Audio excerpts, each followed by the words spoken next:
Hello friends, good morning to all of you. Welcome to my channel. आज के editorial में हम लोग पढ़ने जा रहे हैं, जैसे कि सबको पता है सीबीएसई 12th का एग्ज़ाम कैंसिल आउट हो गया है। तो उसको उसको लेकर के कैसे स्टूडेंट्स का स्कोर्स डिसाइड किया जाएगा, उनका असेसमेंट कैसे किया जाएगा, जो भी उनकी प्रैक्टिकल्स के एग्ज़ाम्स हुए हैं, चाहे जो भी एक फाइनल रिजल्ट तक कैसे पहुंचा जाएगा, इसी को लेकर के आज का एडिटोरियल है कि मार्क्स कैसे प्रोवाइड किया जाए, उनको कौन कौन सी मार्क्स को एग्रीगेट लिया जाए, किसके मार्क्स को एवरेज लेकर के उनके फाइनल मार्कशीट बनाया जाए, ताकि कोई भी अनफेयरनेस नहीं रहे।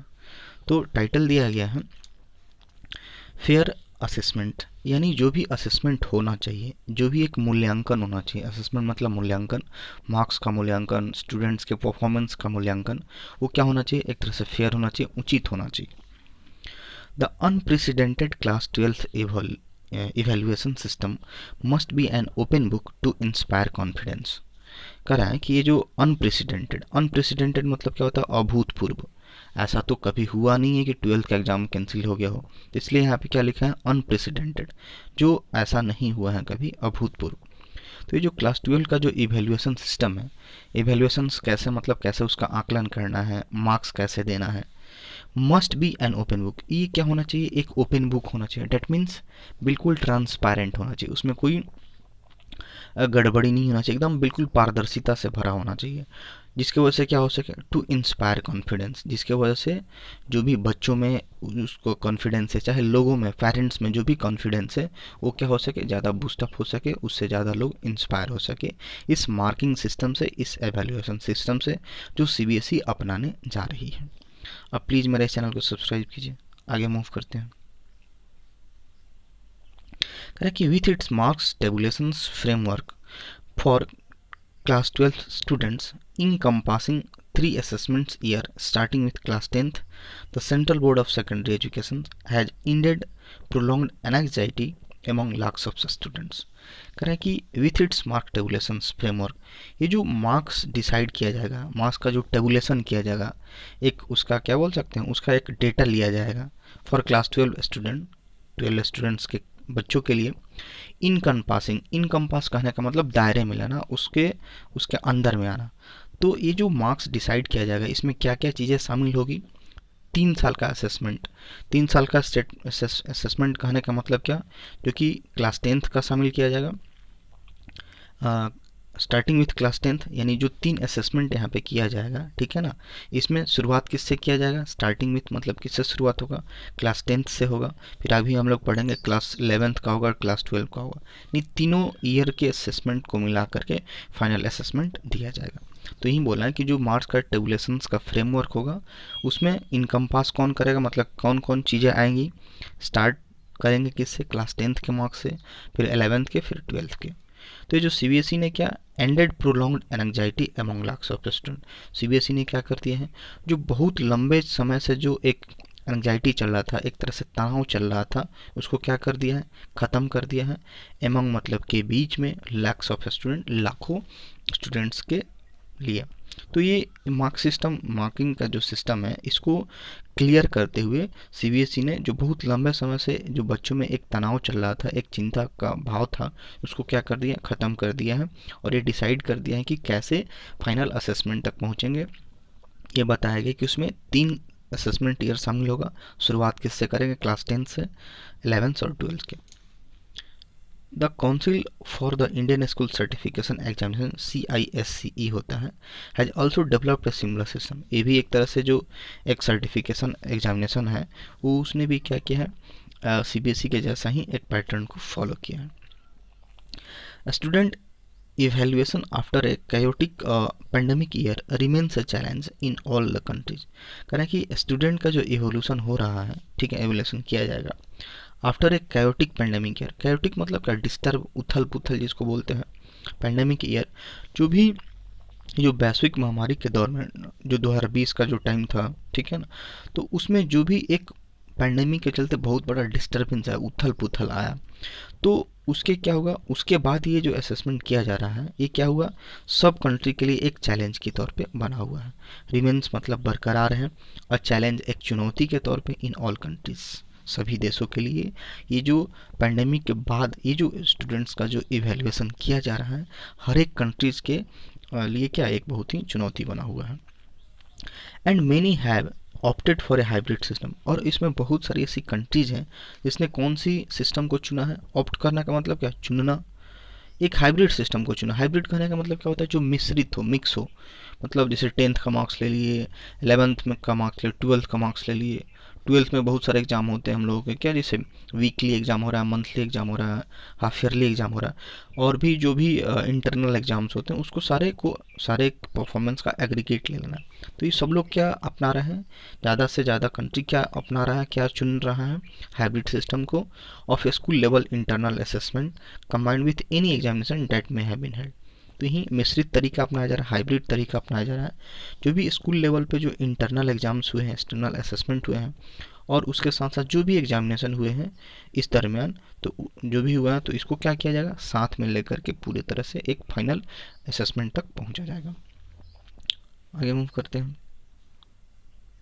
कहना कि the CBSE scheme evolved to fulfill a Supreme Court mandate, distribute a score weightage across the class 10th public examination, the class to 11th annual test, the 12th class 12th school test in 30-30-40 ratio for theory. अब यहाँ पे बोला जा रहा है कि जो CBSE की जो स्कीम है, evolve to fulfil a Supreme Court mandate, Supreme Court का एक मैंडेट है, एक आदेश था, उसको फुलफिल करते हुए CBSE ने क्या किया, डिस्ट्रीब्यूट स्कोर्स, मार्क्स का कैसे डिस्ट्रीब्यूशन होगा, उसका वेटेज क्या होगा across the class 10th public examination. अब देखिए इसमें जो भी एक असेसमेंट लिया जा रहा है, सुप्रीम कोर्ट का एक मैंडेट था, उसी को CBSE फुलफिल कर रही है। और मार्क्स का डिस्ट्रीब्यूशन कैसे कर रही है, क्लास 12 के एग्जामिनेशन को लिया जाएगा, सॉरी क्लास 10th के एग्जामिनेशन को, क्लास 11th का जो एनुअल टेस्ट हुआ है उसके मार्क्स को लिया जाएगा, and the class 12 school test, और जो क्लास 12 का मतलब हमारे पास 3 है, 10th का एग्ज़ाम, 10th का स्कोर, क्लास 11th का एनुअल टेस्ट का जो भी स्कोर है, और जो भी 12th का टेस्ट हुआ है, जो इंटरनल असेसमेंट वगैरह हुआ, इंटरनल एग्जाम्स हुए हैं 12th का, इनका क्या रेशियो रहेगा, 30-30-40। 10th का मार्क्स का 30 रेशियो रहेगा, 11th का 30, और 12th का जो भी असेसमेंट है इंटरनल उसका 40। 30-30-40 का रेशियो होगा फॉर थियरी, केवल थियरी की बात कर रहे हैं। And actual score for internal assessment and practical, और जो भी वास्तविक स्कोर दिया जाएगा वो किसके बेस पे दिया जाएगा, जो भी इंटरनल असेसमेंट हुआ है 12th में, और जो भी प्रैक्टिकल्स हुए हैं उसके बेस पे मार्क्स प्रोवाइड किया जाएगा। This aims to develop out any aberrant phase in student performance. ये क्या, ऐसा क्यों किया जा रहा है, ये जो 30-30-40 का जो एक रेशियो लिया जा रहा है, ऐसा इसके पीछे लक्ष्य क्या है, दिस एम्स, इसका लक्ष्य क्या है, to label out. Label out करने का मतलब क्या, सबको एक समान करना। अब हो सकता है कि बहुत सारे ऐसे स्टूडेंट्स होंगे जिनका क्लास 10th में उनके हेल्थ ख़राब हो जाने का हो सकता है कि उनकी उस टाइम तबीयत बिगड़ गई हो, एग्ज़ाम्स अटेंड नहीं कर पाए हो, चाहे उसके वजह से काफ़ी ख़राब परफॉर्मेंस हो गया हो। तो इन सारी बातों को ध्यान में रखते हुए क्या किया गया है, एक लेबल करने के लिए, ऐसा ना हो कि बहुत अच्छा स्टूडेंट और आगे चला जाए, जो एक एवरेज, जो जिसको मौका मिलना चाहिए तो उसको ना मिल पाए। तो इसलिए इस लेबल आउट करने का मतलब सबको एक बराबर करना। एनी एबरेंट, एबरेंट कहने का मतलब डेविएशन, एक होता है ना, कोई एक नॉर्मल चीज़ से आप डेविएट हो जाओ, फेज इन स्टूडेंट परफॉर्मेंस, वही बोल रहा है कि तो ये ऐसा, इसका एम क्या है कि स्टूडेंट का जो परफॉर्मेंस हो सकता है कि किसी डेविएशन के फेज में आकर के ख़राब हो गया हो, हेल्थ बिगड़ गया हो, चाहे और भी कोई इशू हो सकता है, तो उन सारी चीज़ों को एक लेवल आउट बराबर करने का इसका मेन लक्ष्य है। Since the marks consider from class 10 will be the average of the best 3 subjects among 5। अब इसमें ये भी बोला है, चूँकि ये जो मार्क्स का कंसिडर किया जाएगा, उसको ख्याल में लिया जाएगा फ्रॉम क्लास 10, जो कि क्लास 10 से जो मार्क्स लिया जाएगा वो क्या होगा, will be the average, average होगा, किसका एवरेज होगा, ऑफ द बेस्ट 3 सब्जेक्ट्स। हमारे 10th में कितने 5 सब्जेक्ट्स होते हैं, उसमें जो 3 सब्जेक्ट में आपका जो सबसे अच्छा बेहतर परफॉर्मेंस है, ज़्यादा मार्क्स है 3 में, उसको लिया जाएगा और उसका एवरेज लेकर के लिया जाएगा 10th से। Student must feel assured.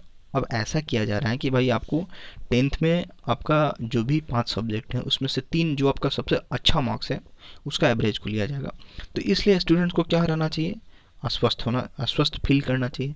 Must feel reassured मतलब आश्वस्त फील करना चाहिए। मतलब कोई किसी को घाटा एक तरह से नहीं होगा, जो भी एक तरह से फेयर असेसमेंट हो रहा है कि आपका जो भी हाईएस्ट 3 सब्जेक्ट्स में मार्क है उसका एवरेज लिया जाएगा। तो इसलिए स्टूडेंट्स को बेफिक्र होना चाहिए, रीअश्योर्ड, आश्वस्त हो जाना चाहिए। When they wrote that examination, जब ये एग्जामिनेशंस लिखे थे, जब ये 10वीं की एग्जामिनेशंस को लिखे थे, 10वीं की परीक्षा दिए थे, दे हैड नो इंक्लिंग करने का मतलब आइडिया होता है of future importance of the score. जब अभी जो बच्चे 12th में हैं, जब वो 10th का एग्ज़ाम दिए होंगे तो उनको कोई आइडिया नहीं होगा कि हमारे आने वाले फ्यूचर में इस स्कोर्स का क्या इंपॉर्टेंस होगा। अब उस समय, अब जो क्लास 10 में जो बहुत अच्छा स्कोर किया होगा तो ऑब्वियसली उसका वेटेज आएगा टोटल एग्रीगेट में, तो ऑब्वियसली ज़्यादा हो जाएगा। तो ये बोल रहा है कि जब वो एग्ज़ाम्स लिखे थे उनका कोई आइडिया नहीं होगा, वे सोचे भी नहीं होंगे कि हम लोग 10th के मार्क्स का इतना ज़्यादा वैल्यू होगा फ्यूचर में। A provision to take a class 12 public examination at a later date to attain a higher school when pandemic has waned should also have a calming effect।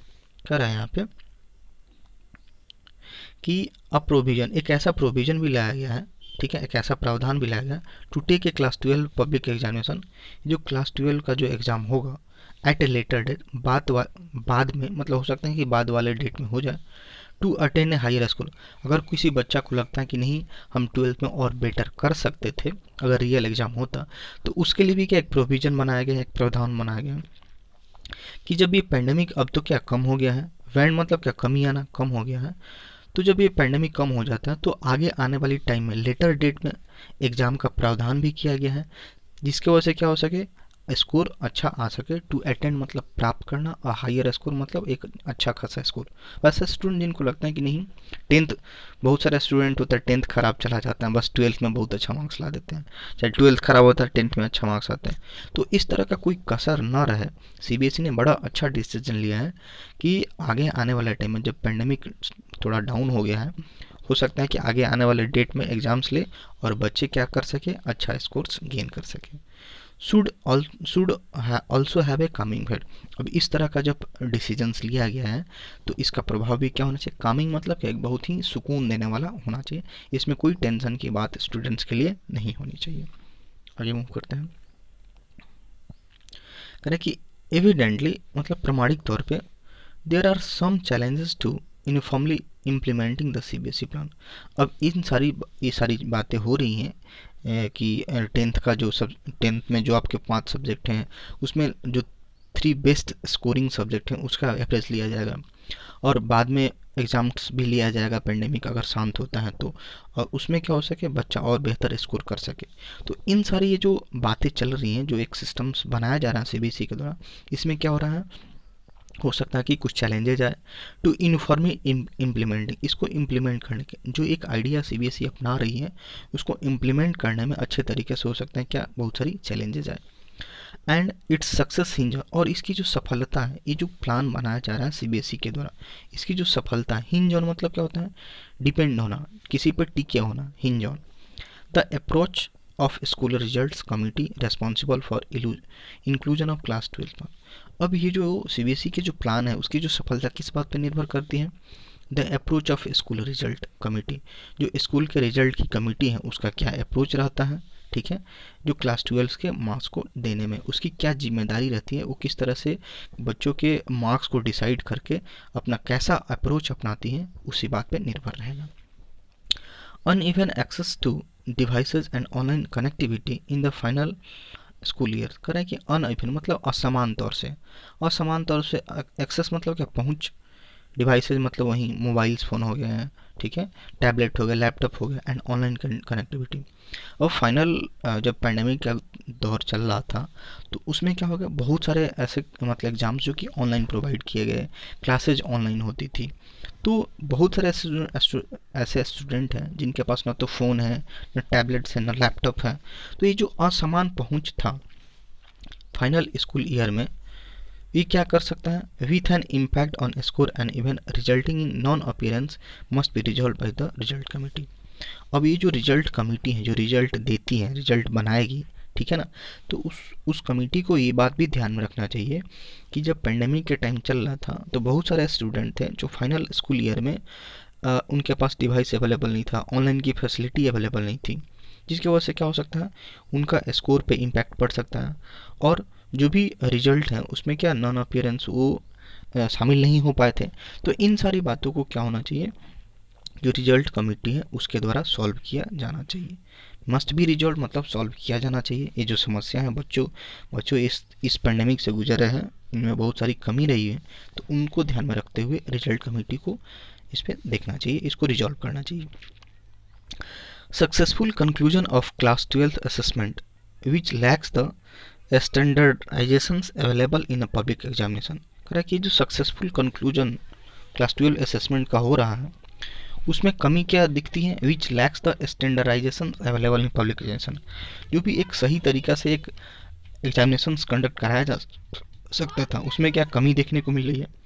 And the declaration of result by July 31 depend on result committee marking the theory segment transparently and moderating marks for the senior secondary year based on the school performance over the time. अब यहाँ पे बोल रहा है, ये लंबी line है, इसको बाइफरकेट करके पढ़ते हैं। कह रहे हैं कि successful conclusion of class 12 assessment, जो क्लास 12 का जो एक होता है ना सफलतापूर्वक के जो कंक्लूजन लिया गया है, एक निर्णय लिया गया है, जिसमें एक क्या कमी दिख रही है, standardisation available in public examination. जो भी एग्जामिनेशन होगा जो रियल लेवल पे हो सकता था उसमें कमी देखने को मिलेगा। And the declaration of results by July 31, और इसका ये बताया गया था कि जो भी ये असेसमेंट वाला तरीका अपनाया जा रहा है 10th 11th एंड 12th के मार्क्स को लेकर के, इसके रिजल्ट्स को 31 जुलाई को डिसाइड किया जाएगा। ये किस बात पर डिपेंड करेगा, रिजल्ट कमेटी, जो भी रिजल्ट बनाने वाली जो कमेटी है उनके परफॉर्मेंस पे डिपेंड करेगा कि कितना जल्दी से जल्दी ये रिजल्ट आ जाए 31 जुलाई तक। Marking the theory segment transparently, अब ये जो रिजल्ट कमेटी है वो अपना मार्किंग कैसे कर रही है थ्योरी को लेकर के, ठीक है ना। जब ये ट्रांसपेरेंटली अपना मतलब एक बहुत ही पारदर्शिता पूर्वक काम करेगी। मॉडरेटिंग मार्क्स, किसी को न ज़्यादा किसी को कम, मतलब जो एक फेयर मार्क होना चाहिए, एक वाजिब मार्क्स होना चाहिए, वो they for the senior secondary year 12th के लिए based on school performance over the time period. जो भी मतलब पूरा का पूरा बोल सकते हैं कि जो भी एक रिजल्ट कमेटी है उसी पे सब कुछ टिका हुआ है कि वो अपना मार्क्स कैसे देती हैं, ठीक है, उसमें कितना ट्रांसपेरेंटली आती हैं, मॉडरेट मार्क दे रही है, ठीक है, और स्कूल का जो भी परफॉर्मेंस है पिछले टाइम में, तो इन सारी बातों को लेकर के सब ये डिसाइड हो जाएगा। उसके बाद 31 जुलाई को एक रिजल्ट आने की घोषणा की जाएगी। कहना कि there is then the issue of fraud, हो सकता है कि ये सारी जो सिस्टम अपनाया जा रहा हो उसमें क्या हो सके, फ्रॉड हो सके। इवन इन यूके की बात करें, यूनाइटेड किंगडम की बात करें, वहाँ पे एक रिपोर्ट सामने आया है, क्या इंडिकेट करता है, influential parents brought pressure on schools to give their wards an unfair hike in grades in similar mixed evaluation system। अब यहाँ पे जैसा कि जो सीबीएसई तरीका अपनाने जा रही है कुछ वैसा ही यूके में ऐसा अपनाया गया था, लेकिन वहाँ पे एक रिपोर्ट सामने आया, उसमें क्या इंडिकेट कर रहा है कि वहाँ के जो इन्फ्लुएंशियल पेरेंट्स हैं, डेट मीन जिनका बहुत ज़्यादा एक दबदबा है सोसाइटी में, चाहे वो स्कूल के ऊपर प्रेशर बना सकते हैं, तो वो लोग क्या किए हैं, एक स्कूल पे प्रेशर बनाए हैं टू गिव देयर वार्ड्स मतलब क्या, यहाँ पे स्टूडेंट्स उनके बच्चे, ठीक है, to give their wards and unfair है, अनफेयर मतलब क्या, अनैचित मतलब होता है ना, फेयर अच्छे तरीके से मतलब गैर कानूनी तरीके से, गलत पूर्वक तरीके से डरा धमका करके, हाइक मतलब बढ़ोतरी, in grades in similar mix examination, मतलब वहाँ पे ये देखा गया कि जो भी इन्फ्लुएंशियल पेरेंट्स हैं जिनका एक सोसाइटी में बड़ा दबदबा है, उन्होंने क्या किया, स्कूल के एडमिनिस्ट्रेशन पे काफ़ी प्रेशर बनाया कि नहीं, हमारे बच्चों को क्या करो, गलत तरीका से या भेदभावपूर्ण तरीका से हमारे बच्चों को अच्छा ग्रेड्स दो, ग्रेड्स में हाइक करो, ठीक है, इस तरह का जो सिमिलर, तो एक तरह से धमकी उन्होंने दिया, ठीक है। तो ये चैलेंजेस हैं with weld threats of illegal dispute. Weld मतलब क्या होता है, घिरा होना, थ्रेट्स मतलब धमकी बोल सकते हैं, ऑफ इलीगल डिस्प्यूट्स मतलब कानूनी तौर पे कानूनी विवाद को लेकर के एक धमकी भरा, उन्होंने क्या किया, जो भी इन्फ्लुएंशियल पेरेंट्स हैं स्कूल के एडमिनिस्ट्रेशन को एक कानूनी तौर पे क्या एक धमकी दी है, जो कि क्या बोल रहे थे कि हमारे जो बच्चे, हमारे जो वर्ड्स हैं मतलब उनको क्या किया जाए, एक भेदभावपूर्ण तरीके से उनके ग्रेड्स में ज़्यादा बढ़ोतरी किया जाएगा, उनको बेहतर मार्क दिया जाए बाकी बच्चों की अपेक्षा। For fairness CBSE mandates the participation of external member. अब ये सारी चैलेंजेस हो सकता है कि इंडिया में भी फंस जाए, इंडिया में भी जो इन्फ्लुएंशियल पेरेंट्स है स्कूल में जाकर के धमकी देने लगे कि नहीं मेरे बच्चों को क्या करो अब ज़्यादा मार्क्स दो। तो इन सारी चीज़ों को ध्यान में रखते हुए एक फेयरनेस आए, मतलब एक तरह से उचित सब कुछ हो, तो इसके लिए सीबीएसई ने भी एक और तरीका अपनाया है। CBSE mandates the participation of external members. CBSE ने क्या, एक एक्सटर्नल जो बाहरी मेंबर्स हैं उसका भी एक पार्टिसिपेशन मांगा है। ऑन रिजल्ट कमेटी, जो भी रिजल्ट कमेटी है उसमें कुछ एक्सटर्नल लोगों को भी शामिल किया गया है। But it will take utmost openness to dispel students apprehension. But ये क्या करेगा, ऑटमोस्ट मतलब ज़्यादा से ज़्यादा, एक ओपन मतलब का पारदर्शिता, टू डिस्पेल मतलब कम करने के लिए स्टूडेंट्स अप्रीहेंशन। तो ये सब क्यों किया जा रहा है, जिसकी वजह से क्या हो सके ज़्यादा से ज़्यादा इसमें पारदर्शिता बढ़ती जाए और स्टूडेंट्स की जो अप्रीहेंशन है, जो चिंताएं हैं, ठीक है ना, जो एक तनाव है वो क्या हो सके कम हो गया। State board waiting for central model for comparison also need to drop safeguard.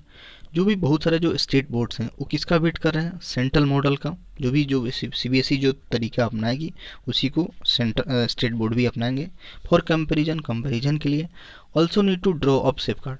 अब ये जो स्टेट जो बोर्ड है वो वेट कर रहे हैं किसका, सेंट्रल मॉडल का, ठीक है। और इसके लिए उनको क्या एक सेफगार्ड, एक क्या बोल सकते हैं, एक सुरक्षा, एक सेफगार्ड मतलब ऐसा कुछ अपनाना चाहिए कि इसमें कुछ गड़बड़ी न रह सके, एक प्रोटेक्ट किया जा सके इस सिस्टम को। Including dependable dispute resolution process.